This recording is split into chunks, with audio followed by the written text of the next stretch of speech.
আসসালামু আলাইকুম এভরিওয়ান, আশা করি সবাই অনেক ভালো আছেন। আমাদের এখানে এখন সেহরির সময়, আমি মাত্র ঘুম থেকে উঠেছি। তো আমাদের এখানে এখন 2:15 বাজে। আমি আজকে তাড়াতাড়ি ঘুম থেকে উঠলাম, সচরাচর এত তাড়াতাড়ি আমার ঘুম থেকে ওঠা হয় না।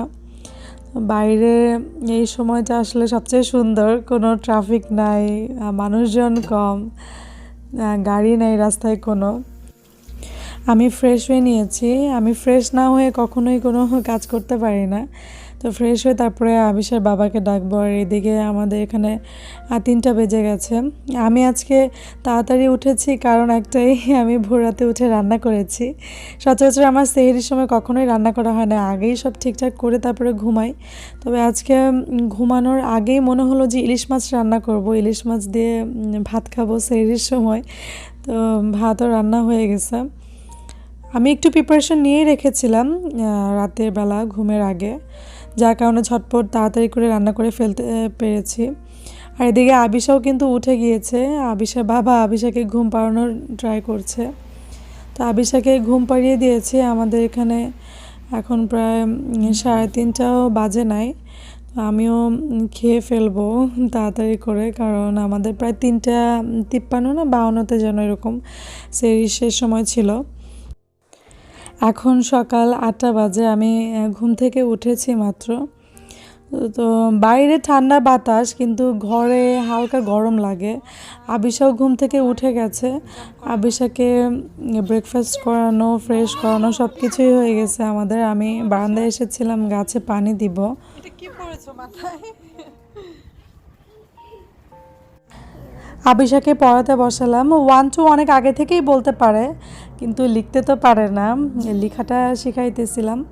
তো আমি ওর হাত ধরেই ছিলাম, আর ও একা একা হাত ঘোরানোর ট্রাই করতেছিল, আস্তে আস্তে শিখতেছে।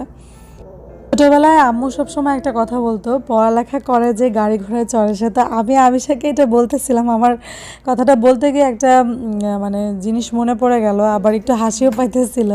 কারণ আম্মু যখন এই কথাটা বলতে, মাঝে মাঝে চিন্তা করতাম, যদি আমি পড়ালেখা না করি তাহলে মনে হয় আমি আর কখনো মানে গাড়িতে করে বা রিক্সায় করে কোথাও যেতে পারবো না। আমার মনে হয় সব জায়গায় পায়ে হেঁটে হেঁটেই যেতে হবে। আবিষের পড়ালেখা শেষ, ও খেলতেছে। আমিও এদিকে এসে চিকেন বের করে নিয়েছি। এভাবেই রেখে দিব, আর ভিজিয়ে দিব না। ভোরের দিকে উঠে মাছ বা মাংস বাইরে যদি এমনিতেই বের করে রাখা যায়, তাহলে দেখা যায় নরম হয়ে যায় অনেকক্ষণ পরে রান্নার সময়, আর দরকার হয় না যে ভিজিয়ে রাখার।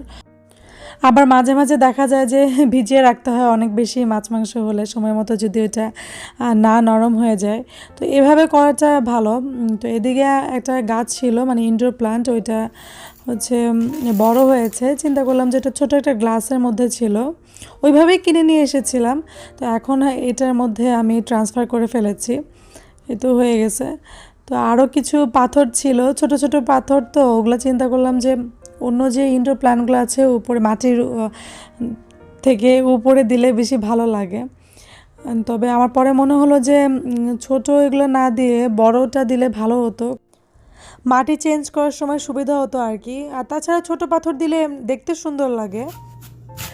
আজকে আমার জন্য খুবই কষ্টের একটা দিন ছিল, মোটামুটি প্রায় 1-1.5 ঘন্টার জন্য। কারণ হচ্ছে আজকে প্রথমবারের মতো আবিশাকে, আমাদের বিল্ডিংয়ে একটা আপু আছে, উনি আর ওনার মেয়ে 2জন মিলে আর কি কিছু বাচ্চা প্রায় সময় আর কি দেখাশোনা করে। তো ওখানে অনেক বাচ্চারাই থাকে, আবিশাকে ওখানে দিয়ে এসেছিলাম। এই তো আবিশাকে রেডি করে ফেলেছি। আবিশাকে কখনোই আসলে ওর বাবা বা আমি 2জনই টেক কেয়ার করেছি, কখনো আমার কাছ থেকে তো দূরে ওকে কোথাও যাবে বা ওর বাবাও নাই আর কি, এরকমটা চিন্তা করলে আমার ভীষণ মানে খারাপ লাগে। তবে ওখানে পাঠানোর অবশ্যই কারণ আছে, বাসায় তো সারাক্ষণ আমার সাথে থাকে। তো ওখানে গেলে অনেক বাচ্চারা আছে, তো নিজেও একটা ভালো সময় কাটাতে পারবে সব বাচ্চাদের সাথে। অনেক সময় অনেক সহজেই অনেক কিছু শিখতে পারে। তারপর দেখা যায় অনেক সময় কথাও তাড়াতাড়ি শিখতে পারে। আমি তো এখানে বাসায় থাকি, ওর সাথে খুব বেশি একটা সময় সত্যি বলতে পাইও না। যতটুকু সময় পাই আমি বা ওর বাবা ওকে দেওয়ার চেষ্টা করি, তারপরে তো সারাদিন এদিকে ওদিকে ব্যস্তই থাকি। তো 1 ঘন্টা যদি অন্য বাচ্চাদের সাথে থাকে, ও নিজেরও অনেক ভালো লেগেছে আসলে। আসলে আপুকে আমি এর মধ্যে 2বার ফোন দিয়েছিলাম।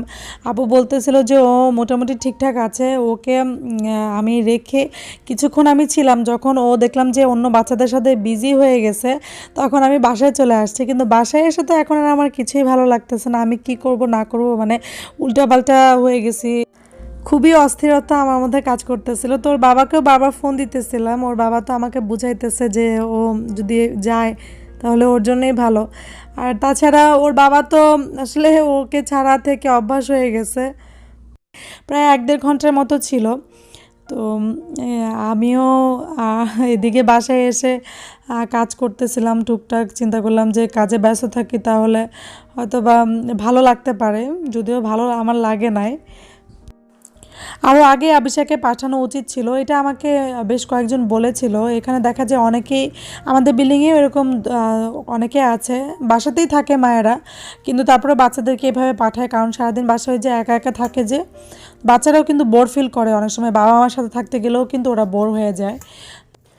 আমি তো ভেবেছিলাম ও হয়তো বা অনেক কান্নাকাটি করতে পারে, কারণ ওর বাবার সাথে গেলে মাঝে মাঝে হয় কি কিছুক্ষণ থাকার পরে একটু কানাকাটি শুরু করে দেয়। তবে এখানে অনেক বাচ্চা ছিল তো সেজন্য ও মাশাল্লাহ একদম চুপচাপ ছিল, কোনো কানাকাটি করে নাই। আমি ওই আপুর কাছে খাবার দিয়ে এসেছিলাম, তো ওনারাই খাইয়ে দেয়, আবার বলেও আসতে হয় ডে কেয়ারের মতো আর কি। কিন্তু উনি আবার সবসময় থাকে না, মানে ওনার মেয়ে সবসময় থাকে না, আগে নাকি রেগুলারলি ওনারা করতো, আবার মাঝে মাঝে উনিও দেখা যায় মানে কিছু সময়ের জন্য বাইরে থাকে। তো চিন্তা করেছে এখন থেকে দিয়ে আসবো মাঝে মাঝে। তো এদিকে আমিও কাজ শেষ করে ফ্রেশ হয়ে আবিশাকে গিয়ে নিয়ে আসছি।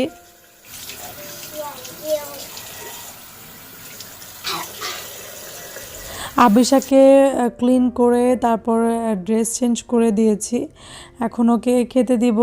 ও একদমই কিছু খায় নাই, আমি খাবার দিয়ে আসছি, যে খাবার দিয়ে আসছি ওইভাবেই আবার নিয়ে আসছি। আমাকে না দেখা পর্যন্ত মোটামুটি সে নাকি ভালোই ছিল, কিন্তু আমাকে দেখার পরে হঠাৎ করেই মানে দেখলাম যে আবিশা একদম ইমোশনাল হয়ে গেছে, মানে আমাকে জড়িয়ে ধরে একটু কান্না কান্না ভাব, চোখ ছলছল করতেছে। আমার তো এটা দেখে আরও কি বলবো, মানে আরও খারাপ লাগছে। সেই জন্য আমি চিন্তা করছি যে আরও 2-1 দিনের মধ্যে নাও পাঠাতে পারি, তবে আস্তে আস্তে পাঠাবো। এই অভ্যাসটা করা ভালো, এই অভ্যাসটা করলে আসলে কি যখন আমি হয়তো বা বাইরে কোনো কাজে যাব বা জবে গেলে তখন ওর জন্য বা আমার জন্যই সুবিধা হবে। তো আমরা একটু বাইরে হাঁটাহাঁটি করতে বের হয়েছি, বাইরে ওয়েদারটা হালকা ঠান্ডা, খুব সুন্দর, গাছে গাছে ফুল, তারপর আমাদের বাসার এরিয়াটা খুব সুন্দর লাগছে এখন, এতদিন তো অন্যরকম লাগতেছিল, আর এখন বাইরে বের হলেই খুব ভালো লাগে দেখতে। বিকেলের এই সময়টাতে বাইরে অনেকেই ছিল, অ্যাপার্টমেন্ট এরিয়ার মধ্যেই অনেক মানুষজন নিচে নেমে হাঁটাহাঁটি করতেছিল, বাচ্চারা খেলতেছিল, অনেকেই বসে বসে গল্প করতেছিল। আমরাও কিছুক্ষণ এরিয়ার মধ্যে হাঁটাহাঁটি করেছি। তবে আমার একটু আমাদের বাসার সামনে যে মল আছে ওখানে যেতে হবে।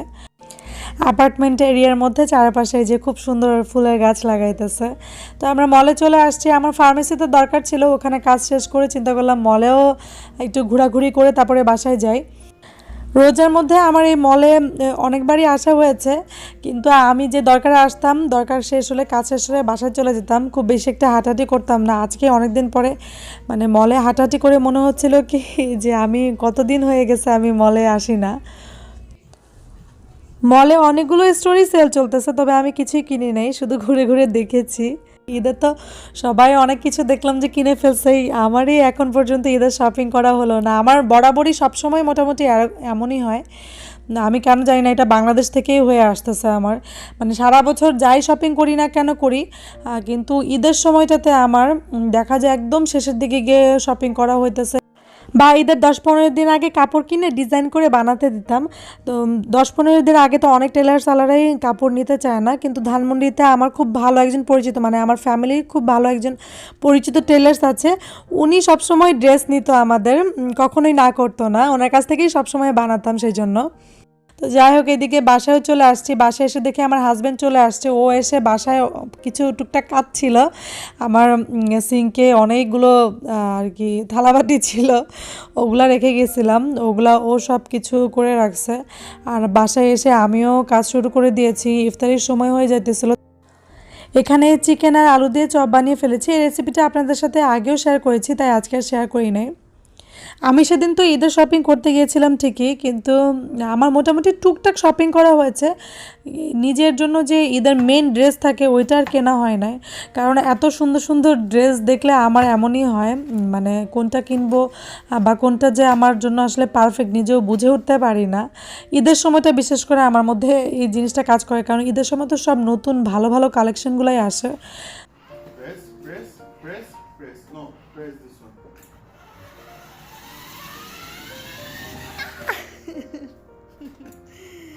Press.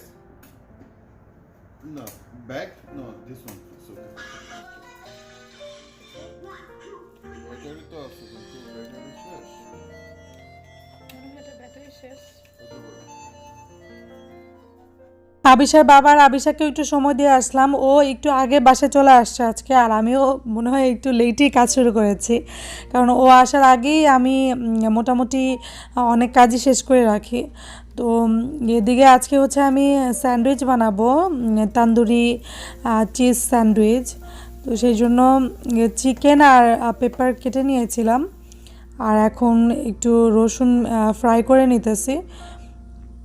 হালকা ফ্রাই হয়ে গেলে চিকেনটাকে এই যে এভাবে করে কেটে নিয়েছি, চিকেনটাও দিয়ে দিয়েছি। প্রথমে চিকেনটাকে কিছুক্ষণ ভেজে নিতেছি, তারপর হচ্ছে গিয়ে আমি মশলাগুলো আস্তে আস্তে দেবো, তখন দেখাবো আপনাদেরকে কী ধরনের মশলাগুলো ইউজ করেছি। তো এখন এই যে দেখতেই পাচ্ছেন একটু ভাজা হয়ে গেছে। এর মধ্যে আমি প্রথমে লাল মরিচের গুঁড়া দিয়েছি, এটা তো যে যার ইচ্ছা মতো।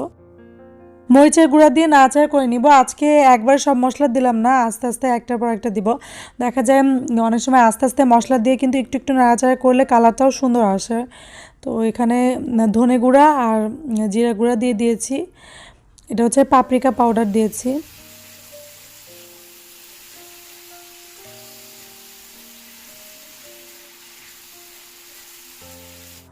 কিছুক্ষণ নাড়াচাড়া করে নেওয়ার পর এখন এখানে তান্দুরি মশলা দিয়ে দিয়েছি।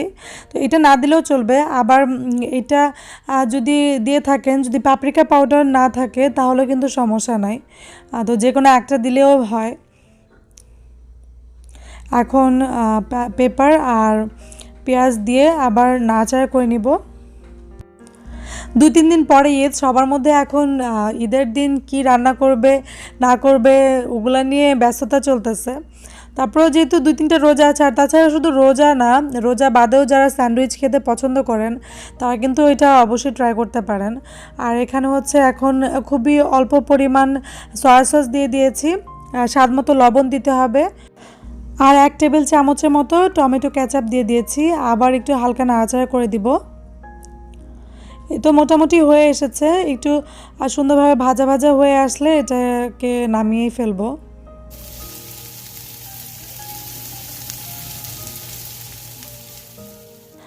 স্যান্ডউইচের জন্য অবশ্যই ব্রেড দরকার, এখানে 2 পিস ব্রেড নিয়ে নিয়েছি, আর এখন ব্রেডের উপরে অল্প একটু আমি মেয়োনিজ দিয়ে নিয়েছি। তো এর আগে চিকেনের মধ্যে কিন্তু আমি কোনো মেয়োনিজ দেই নাই, অনেকে চাইলে চিকেনের মধ্যেও দিতে পারে, তবে আমি এভাবে ব্রেডের মধ্যেই লাগিয়ে নিয়েছি। আমি এরকম স্টাইলের ব্রেড নিয়েছি, আমি কেন জানি না আমাদের এখানে আমার আশেপাশের স্টোরগুলোতে আমি মানে একদম চারকোনা যে ব্রেড থাকে ওইটা পেলাম না। তাছাড়া এই ধরনের ব্রেডের থেকে মনে হয় চারকোনার ব্রেড নিলেই আসলে স্যান্ডউইচ বেশি দেখতেও ভালো লাগে।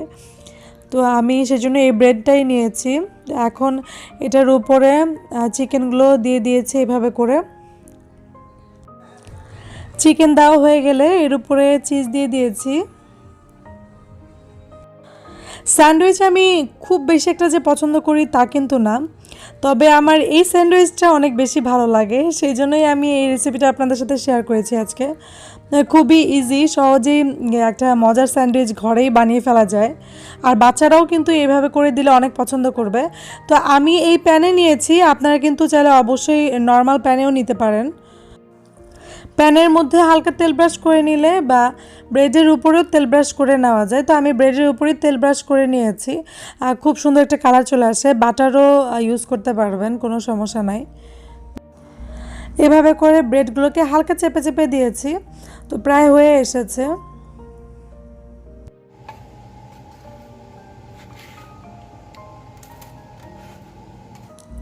এখন এটাকে মাঝখান থেকে কেটে 2 ভাগ করে নিব।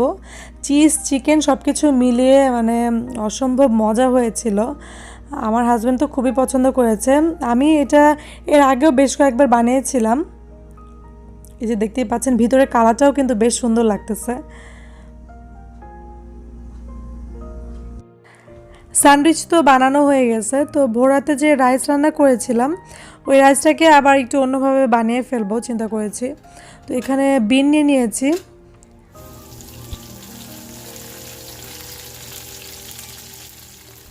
প্রথমে রসুন হালকা ফ্রাই করে নিয়ে তারপর এর মধ্যে বিন দিয়ে দিয়েছি আর একটু পেঁয়াজ কুচি দিয়ে দিলাম। খুবই সামান্য পরিমাণ হলুদের গুঁড়া দিয়েছি আর পাপরিকা দিয়েছি, আর কিছুই দেই নাই। এটা দিয়েই আমি রাইস রান্না করে ফেলবো। ক্যাপসিকাম ছিল না, শেষ হয়ে গেছিলো, সেই জন্য আর দেওয়া হয় নাই। ক্যাপসিকাম থাকলে হয়তো বা দিতাম। তো বাইরে গিয়েছিলাম আর আমার খেয়াল নাই যে ক্যাপসিকাম আনতে হবে।